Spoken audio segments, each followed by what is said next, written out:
അസ്സലാമലൈക്കും. അങ്ങനെ ഇന്നാണ് നമ്മളുടെ കല്യാണത്തിൻ്റെ ലാസ്റ്റ് ഫൈനൽ ഡേ വരുന്നത്.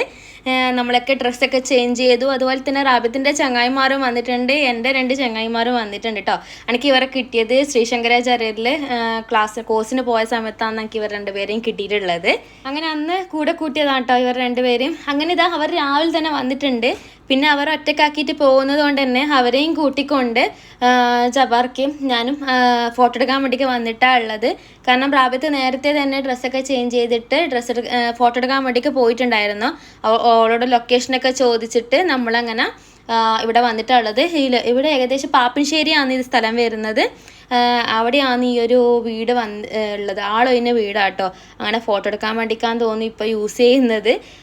അങ്ങനെ അവരൊക്കെ ഫോട്ടോ ഓൾമോസ്റ്റ് എടുത്ത് കഴിഞ്ഞു.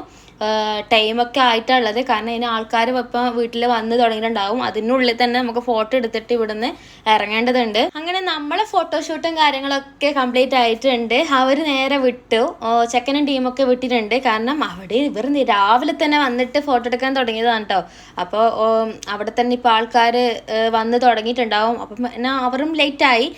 അവർക്ക് പിന്നെ അടുത്താണ്, നമുക്ക് ഇവിടുന്ന് അങ്ങോട്ടേക്ക് എത്തേണ്ടതുണ്ട്, ചെറുന്നിലേക്ക് എത്തണം. അങ്ങനെ പിന്നെ നമ്മളെ ഫോട്ടോഷൂട്ടെല്ലാം കഴിഞ്ഞതിന് ശേഷം നമ്മളും വേഗം വിട്ടു. അപ്പോഴേക്ക് അവിടെ എത്തുമ്പോഴത്തേക്ക് തന്നെ ഓൾമോസ്റ്റ് എല്ലാവരും വന്ന് തുടങ്ങിയിട്ടുണ്ടായിരുന്നു. ഫുഡ് കഴിക്കാനൊക്കെ തുടങ്ങി.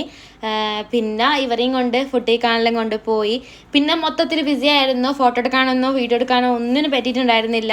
അങ്ങനെ പിന്നെ എല്ലാ തിരക്കും അതിനതിന് ശേഷം ഇപ്പോഴാണ് ഫോട്ടോഗ്രാഫർ ഫോട്ടോസൊക്കെ എടുക്കാൻ വേണ്ടിയിട്ട് തുടങ്ങിയിട്ടുണ്ടായിരുന്നത്. കാരണം ഞാൻ പറഞ്ഞല്ലോ, ബിസി ആയതുകൊണ്ട് തന്നെ ഫോൺ എവിടെയാണ് ഉള്ളതെന്ന് പോലും അറിയത്തില്ലായിരുന്നു. ലാസ്റ്റ് ഇപ്പോഴാണ് തിരക്കൊക്കെ ഒഴിഞ്ഞ് ഫുഡ് ടൈപ്പും കാര്യങ്ങളൊക്കെ കഴിഞ്ഞിട്ടുണ്ട്. അതിനുശേഷം കേട്ടോ ഫോട്ടോ എടുക്കാൻ തുടങ്ങിയിട്ടുണ്ടായിരുന്നത്. അങ്ങനെ പിന്നെ ചെക്കൻ്റെ വീട്ടിൽ നിന്ന് ഒരു ഈവനിങ് ആയപ്പം തന്നെ ആൾക്കാരൊക്കെ വന്ന് തുടങ്ങിയിട്ടുണ്ട്. അങ്ങനെ അവരെ ഇരിക്കാൻ വേണ്ടിയിട്ട് സെപ്പറേറ്റ് തന്നെ സ്ഥലമാക്കിയിട്ടുണ്ടായിരുന്നു കേട്ടോ. കാരണം വെച്ച് കഴിഞ്ഞാൽ നമ്മൾ വീട്ടിൻ്റെ മുമ്പിൽ തന്നെ ഇരുത്തി കഴിഞ്ഞാൽ റഷ് ആവുകയും ചെയ്യും. അതുപോലെ തന്നെ ഒന്നും മനസ്സിലാവണമെന്നില്ല. അതുകൊണ്ട് അവരെ നല്ല രീതിയിൽ സ്വീകരിക്കണമെന്നുണ്ടെങ്കിൽ സെപ്പറേറ്റ് തന്നെ ആക്കിയിട്ട് അവർക്ക് ഡ്രിങ്ക്സും കാര്യങ്ങളൊക്കെ കൊടുക്കേണ്ടതുണ്ട്. അപ്പോൾ അതുകൊണ്ട് തന്നെ മറ്റൊരു സൈഡിൽ, അതായത് നമ്മൾ ഫുഡ് കഴിക്കാൻ വേണ്ടിയിട്ട് ഇരുന്ന ആ ഒരു ഭാഗത്തായിരുന്നു നമ്മൾ ഈ ഒരു സിറ്റിങ്ങുള്ള അറേഞ്ച്മെൻറ്റ് ചെയ്തിട്ടുണ്ടായിരുന്നത്. അത് കഴിഞ്ഞതിന് ശേഷം പിന്നെ എല്ലാവരും വന്നു. ഓൾറെഡി നമ്മൾ ഡ്രസ്സ് ചേഞ്ച് ചെയ്തതാണല്ലോ. കാരണം ഇന്നലെ രാത്രി തന്നെ ഡ്രസ്സും കാര്യങ്ങളൊക്കെ കൊണ്ട് തന്നിരുന്നല്ലോ. അതുകൊണ്ട് തന്നെ ഡ്രസ്സ് ചേഞ്ച് ചെയ്യേണ്ട പണിയൊന്നും ഉണ്ടായിരുന്നില്ല. രാവിലെ തന്നെ ബ്രൈഡലിൻ്റെ ടീമും കാര്യങ്ങളൊക്കെ വന്ന്, ചെമ്മിക്കൻ്റെ ടീം വന്നിട്ടാകുമ്പം ഡ്രസ്സൊക്കെ ചേഞ്ച് ചെയ്ത് കൊടുത്തു, മേക്കപ്പൊക്കെ ചെയ്ത് സെറ്റാക്കി വെച്ചിട്ടുണ്ടായിരുന്നു. ഇനി കൂട്ടിക്കൊണ്ട് പോകേണ്ടതേ ഉള്ളൂ. അങ്ങനെ അവരെല്ലാവരും കൂടിയിട്ട് കാറിലൊക്കെ കെട്ടി ഇവളെ കൂട്ടിയിട്ട് പോയാണ്. ഇനി നേരെ അങ്ങോട്ടേക്ക് പോകേണ്ട പരിപാടിയിലുള്ളത്. കാരണം ഓൾമോസ്റ്റ് എല്ലാവരും ബസ് കയറിയിട്ട് പോയിട്ടുണ്ട്. കുറേ അവരെ ടീം ബസ്സിൽ വേറെ വന്നിട്ടുണ്ടായിരുന്നു. നമ്മളിവിടെ വേറൊരു ബസ് ഏൽപ്പിച്ചിട്ടുണ്ടായിരുന്നു. അപ്പോൾ അതുകൊണ്ട് തന്നെ അവരുടെ ടീം അവരുടെ ബസ്സിലും അതുപോലെ തന്നെ നമ്മളെ ടീം നമ്മളെ ബസ്സിലും കൂടി ആയിട്ടാണ് പോകുന്നത്. അങ്ങനെ പിന്നെ ഇവരിറങ്ങിയതിന് പിന്നാലെ തന്നെ നമ്മൾ കാർ എടുത്തിട്ട് ഇറങ്ങിയിട്ടാണുള്ളത്. എല്ലാവരും ഇവരിറങ്ങട്ടെ എന്ന് വിചാരിച്ചിട്ടായിരുന്നു നമ്മൾ വെയിറ്റ് ചെയ്തിട്ടുണ്ടായിരുന്നത്. കാരണം നമ്മൾ നേരത്തെ പോയിട്ട് എന്തിനാ ഇവർ ഇറങ്ങുന്നതും കൂടി കാണേണ്ടതല്ലേ. അതുകൊണ്ടാണ് നമ്മൾ കുറച്ച് സമയം വെയിറ്റ് ചെയ്തത്. അവർ ഇറങ്ങിയിട്ട് പിന്നാലെ തന്നെ പോകാമെന്ന് കരുതിയിട്ടാണ് ബസ്സിൽ പോവാതിരുന്നത്. പിന്നെ അവിടെ എത്തിയപ്പോൾ ഒരു കാർഡ് തന്നിട്ടുണ്ടായിരുന്നു. അത് പണിയായിട്ടാണ് ഉള്ളത്. അതുകൊണ്ടാണ് പിന്നെ ക്ലിയർ ആക്കാണ്ട് ബ്ലർ ചെയ്തത്. അങ്ങനെ ഒരു കാർഡും കൂടി തന്നതായിരുന്നു, മിഠായിയൊക്കെ വെച്ചിട്ട്. അത് കഴിഞ്ഞതിന് ശേഷം നമ്മൾ അങ്ങനെ അവിടെ ഇരുന്ന് നമ്മൾക്ക് അതുപോലെ തന്നെ സ്നാക്സും അതുപോലെ തന്നെ ഡ്രിങ്കും കാര്യങ്ങളൊക്കെ തന്നു. അങ്ങനെ ഇവളെ സ്റ്റേജിൻ്റെ ഒത്ത് കയറ്റി ഇരുത്തിയിട്ടുണ്ട്. അങ്ങനെ നമ്മളെല്ലാവരും വെള്ളമൊക്കെ കുടിച്ചതിന് ശേഷം നമ്മളകത്തൊക്കെ ചെന്ന് വീടൊക്കെ നോക്കാൻ വേണ്ടിയൊക്കെ കയറിയാണ്. ഞാൻ ഫസ്റ്റ് ടൈം ആണ് കേട്ടോ ഇവിടത്തേക്ക് വരുന്നത്. ഇതിന് മുമ്പേക്ക് ഉമ്മയൊക്കെ വന്നിട്ടുണ്ട്, അതുപോലെ തന്നെ എല്ലാവരും വന്നിട്ടുണ്ട്. പക്ഷെ ഞാൻ ഇന്നാണ് ആദ്യമായിട്ടാണ് വരുന്നത് ഈ വീട്ടിലേക്ക്. അങ്ങനെ നമ്മൾ ഇവിടുത്തെ പരിപാടികളൊക്കെ കഴിഞ്ഞിട്ടുണ്ട്. ഇനി നമ്മൾ നേരെ വീട്ടിലോട്ടേക്ക് വരികയാണ്. നൈറ്റിലാണ് ബാക്കി പരിപാടിയുള്ളത്. ഇപ്പോഴത്തെ ട്രെൻഡാണല്ലോ നമ്മൾ തട്ടുകട. അങ്ങനെ നമ്മളിതാ തട്ടുകട സെറ്റാക്കിക്കൊണ്ടിരിക്കുകയാണ് വരുന്ന വഴിക്ക്. അതായത് ഉമ്മാനെയും അതുപോലെ തന്നെ ജബാർക്കാരെ പെങ്ങളെയും വീട്ടിലൊക്കെ കൊണ്ടാക്കി വരുന്ന വഴിക്ക് നമ്മൾ സാധനമൊക്കെ വാങ്ങി സെറ്റാക്കി വെച്ചിട്ടുണ്ടായിരുന്നു. അങ്ങനെ പിന്നെ സൈഡിൽ നമ്മൾ തട്ടുകട സെറ്റപ്പൊക്കെ റെഡിയായിട്ട് സെറ്റാക്കി വെച്ചിട്ടുണ്ട്. കുറച്ച് കഴിഞ്ഞപ്പോഴേക്കും ചെക്കനും പെണ്ണും ഒക്കെ വന്നിട്ടുണ്ട്. സാധാരണ നമ്മളാണ് അങ്ങോട്ട് കൂട്ടാൻ വേണ്ടിയിട്ട് പോകാറാണ് പതിവ്. ഇപ്രാവശ്യം അവർ പറഞ്ഞു വേണ്ട, അങ്ങനെ വേണ്ട, നമ്മൾ തന്നെ വന്നോളാം എന്ന് പറഞ്ഞിട്ടുണ്ടായിരുന്നു. അപ്പോൾ അവരെ കൊണ്ടാക്കാൻ വേണ്ടിയിട്ട് വേണ്ടിക്ക് അൽത്താഫിൻ്റെ ഫാമിലി മെമ്പേഴ്സൊക്കെ വന്നിട്ടുണ്ടായിരുന്നു കൊണ്ടാക്കാൻ വേണ്ടിക്ക്.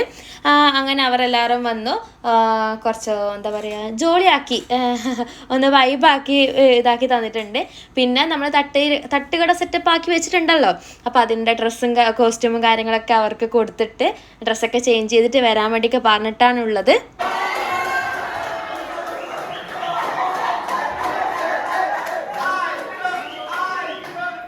അങ്ങനെ അവർ ഡ്രസ്സൊക്കെ ചേഞ്ച് ചെയ്ത് ഇതാ താഴേക്കൽ വന്നിട്ടുണ്ട്. ഇതാ നമ്മളെ തട്ടുകട സെറ്റപ്പിലേക്ക് കയറിയിട്ടാണുള്ളത്.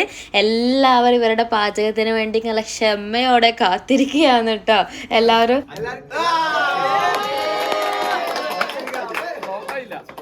അങ്ങനെ നമ്മുടെ പുതിയാപ്പിളിയും അതുപോലെ തന്നെ പുതുവണ്ണും നമ്മളുടെ തട്ടുകട ഉദ്ഘാടനമൊക്കെ കഴിഞ്ഞ് ഫസ്റ്റിനെ നമുക്ക് ചായയൊക്കെ തിളപ്പിച്ച് തരുന്നുണ്ട്, അതുപോലെ ചായ ഉണ്ടാക്കി തരുന്നുണ്ട്.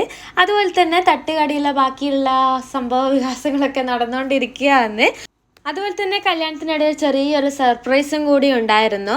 വേറൊന്നുമല്ല, കസിൻ്റെ അതായത് എൻ്റെ കസിൻ്റെ മോൻ്റെ ബർത്ത്ഡേ ആണ്.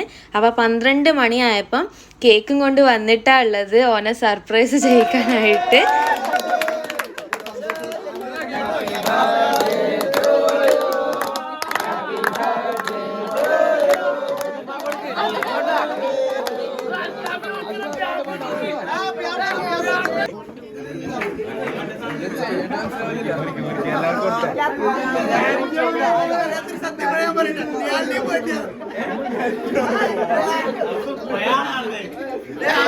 അങ്ങനെ നമ്മളുടെ കല്യാണത്തിൻ്റെ പരിപാടിയൊക്കെ ഇന്ന് കഴിയാണ്. അതുപോലെ തന്നെ അതിൻ്റെ ഇടയിൽ ഇതാ ബർത്ത്ഡേ സർപ്രൈസും കാര്യങ്ങളൊക്കെ വന്നിട്ടുണ്ട്. നമ്മുടെ തട്ടുകടിയും നല്ല ഉഷാറായിട്ട് നടക്കുന്നുണ്ട്. അപ്പോൾ ഇന്നത്തെ ഈ ഒരു വീഡിയോ എന്ന് പറയുന്നത് ഇത്രയേ ഉള്ളൂ. അപ്പോൾ ഈ ഒരു വീഡിയോ നിങ്ങൾക്ക് ഇഷ്ടപ്പെട്ടിട്ടുണ്ടാവുമെന്ന് വിശ്വസിക്കുകയാണ്. ഇഷ്ടപ്പെട്ടിട്ടുണ്ടെങ്കിൽ എന്തായാലും സപ്പോർട്ട് ചെയ്യുക, ലൈക്ക് ചെയ്യുക, അതുപോലെ തന്നെ നിങ്ങളുടെ അഭിപ്രായങ്ങളൊക്കെ കമൻറ്റ് ചെയ്യുക. അപ്പോൾ വീണ്ടും പുതിയൊരു വീഡിയോ ആയിട്ട് വരുന്നത് വരേക്കും ബൈ.